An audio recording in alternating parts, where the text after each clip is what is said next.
E dando continuidade à nossa aula sobre estabilidade provisória da gestante, hoje nós vamos fazer a análise da súmula 244 do TST. Nós vamos começar aí analisando o item número 1. Essa súmula ela possui 3 itens. Hoje nós vamos analisar aí o item número 1, que tem o seguinte teor: o desconhecimento do estado gravídico pelo empregador não afasta o direito ao pagamento da indenização decorrente da estabilidade. E olha só, gente, o STF, do seu tema 497 de repercussão geral, no recurso extraordinário 629.053, fixou a seguinte tese: a incidência da estabilidade prevista no artigo 10, inciso 2 do ADCT, somente exige a anterioridade da gravidez à dispensa sem justa causa. Ou seja, gente, eu até deixei aqui ó, em negrito, ó, em letras garrafais. O que importa é se no ato da dispensa a empregada estava ou não grávida, tá? Deixa eu voltar aqui para mim. Ou seja, se no ato da dispensa a empregada estava grávida, ela tem direito à garantia dos direitos trabalhistas da estabilidade provisória. Pouco importa se o empregador tinha conhecimento, pouco importa se ela notificou ou não, tá? Isso independe, ela nem precisa notificar informando que ela tá grávida. A propósito, ela sequer precisa saber do seu estado gravídico, porque pode acontecer de ela ser demitida e já está de 1 ou 2 ou 3 meses de gestação, e isso pouco importa. Mesmo que ela não saiba e após a dispensa ficar comprovado através dos exames laboratoriais que ela estava grávida no ato da dispensa, ela tem sim direito à estabilidade. Tá certo, gente? Vou voltar aqui para a tela e veja só qual foi aí o voto do ministro Alexandre de Moraes nesse tema 497. Foi o seguinte, ó. Vou ler só a parte em negrito.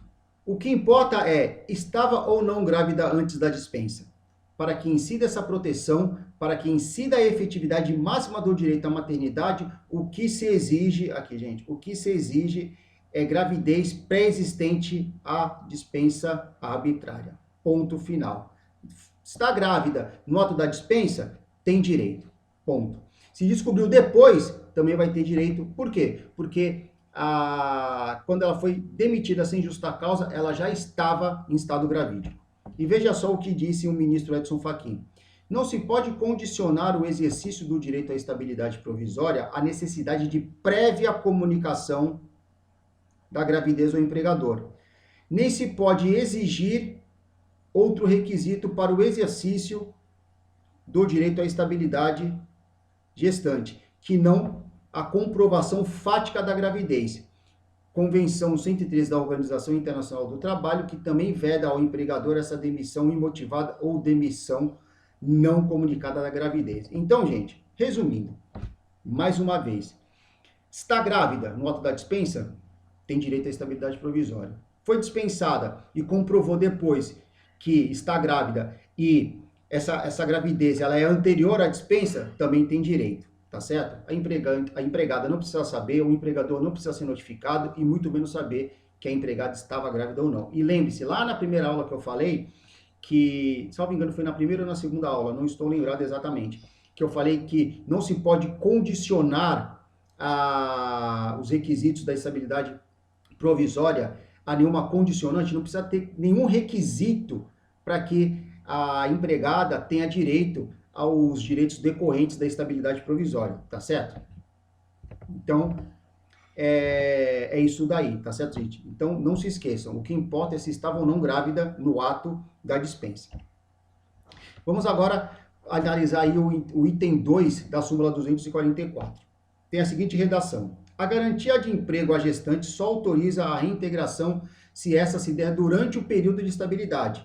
Do contrário, a garantia restringe-se aos salários e demais direitos correspondentes ao período de estabilidade. E aqui, gente, eu vou fazer o seguinte, vou pegar aqui a canetinha vermelha. Olha só, quando que cabe a reintegração? Vamos desenhar aqui, ó. Imagine que essa aqui é a linha do tempo, tá? E aí, a empregada tomou conhecimento que ela estava grávida aqui, ó. Vamos colocar aí no 6º mês de gestação, tá? Por exemplo. Então, qual que é o período de estabilidade dela? até 5 meses após o parto. Então, vamos supor que aqui houve o parto, tá? A letra não está muito bonita, gente. Espero que vocês entendam aí. Então, ela tem direito, ó, 5 meses após o parto. Então, ela teve o parto mais 5 meses, tá? 5 meses. Vamos imaginar que ela foi demitida aqui, ó. Aqui.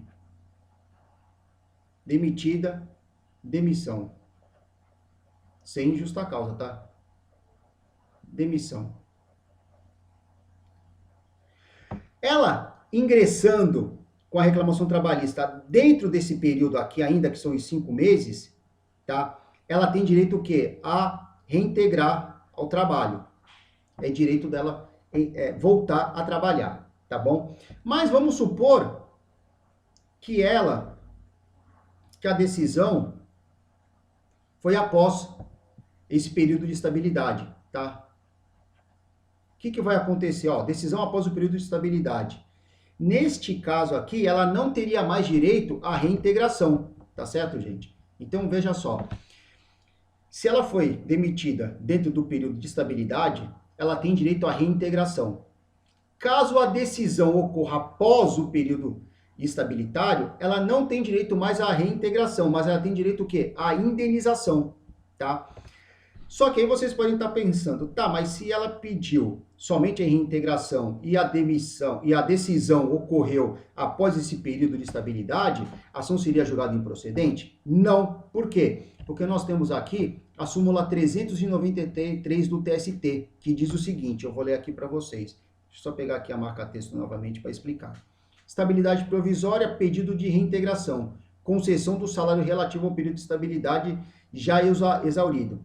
Inexistência de julgamento extra petita. Exaurido o período de estabilidade, são devidos ao empregado apenas os salários do período compreendido entre a data da despedida e o final do período de estabilidade, não lhe sendo assegurada a reintegração no emprego. Inciso 2. Não há nulidade por julgamento extra petita da decisão que deferir salário quando o pedido for de reintegração, dado os termos do artigo 493 da CLT. E aqui eu coloco a redação do artigo 496 para vocês terem aí o acesso, tá bom? Quando a reintegração do empregado estável for desaconselhável, dado o grau de incompatibilidade resultante do dissídio, especialmente quando for o empregado pessoa física, o Tribunal do Trabalho poderá converter aquela obrigação em indenização, tá? Ou seja, deixa eu voltar aqui para mim. Então, o que acontece? Empregada estava no seu período de estabilidade e foi demitida. Entrou com a reclamação trabalhista. Se a decisão ocorrer dentro do período de estabilidade, ela tem que ser reintegrada. Caso a decisão seja posterior, ela tem direito a uma indenização, independente se o pedido foi ou não de indenização, porque pode acontecer dela entrar com a reclamação trabalhista e a decisão ocorrer após o período de estabilidade. E aí, nesse caso, como ela só pediu a reintegração, o juiz, de ofício, ele pode sim determinar o pagamento da indenização referente a esse período de estabilidade, tá certo? Voltando aqui para a tela.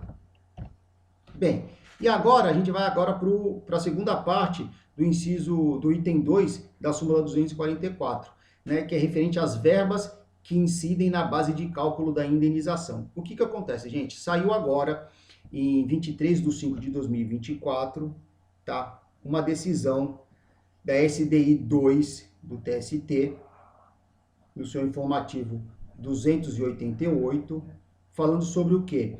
Sobre as verbas que incidem na base de cálculo da indenização. O caso era o seguinte, deixa eu voltar aqui para mim. A reclamante ingressou com a reclamação trabalhista e ela pediu diversas verbas. Ela estava no período de estabilidade, foi demitida, ingressou com a reclamação trabalhista. Pois bem, tinham duas verbas que ela requereu para que fossem calculadas na base de cálculo da indenização do período de estabilidade. E aí, o que acontece? Ela requereu aí auxílio creche e o vale alimentação. Na primeira instância, a ação foi julgada procedente. No TRT, essa ação foi, esse pedido foi julgado improcedente. Por quê? Porque eles entenderam que o Vale Alimentação e o Vale Creche não poderiam ser deferidos porque não houve a prestação do serviço, tá? E olha só o que o ASDI 2 decidiu. Estabilidade provisória, gestante, auxílio alimentação e auxílio creche. Integração na base de cálculo da indenização substitutiva, súmula 244.2 do TST. Os auxílios alimentação e creche devem integrar a base de cálculo da indenização substitutiva decorrente da estabilidade provisória da gestante, não estando o pagamento condicionado à efetiva prestação dos serviços. Com efeito, a rácio que informa o item 2 da súmula 244 do TST é de que referida indenização deve ser composta por todas as parcelas que constituam a remuneração mensal da empregada, não havendo disposição sobre a exclusão de qualquer verba. Então, gente, olha só, independente da verba, se for requerida a indenização, todas as verbas devem compor a base de cálculo. Por quê? Porque a súmula não exclui nenhuma verba da indenização, da base de cálculo da indenização substitutiva da estabilidade provisória. Tá certo, gente? Então, eu vou ficando por aqui. Essa nossa aula também foi um pouquinho mais curta. Se você não assistiu às 2 aulas anteriores, eu vou deixar aí no card e aqui na tela final para vocês poderem acompanhar essa timeline, tá certo? Um forte abraço e até o próximo vídeo.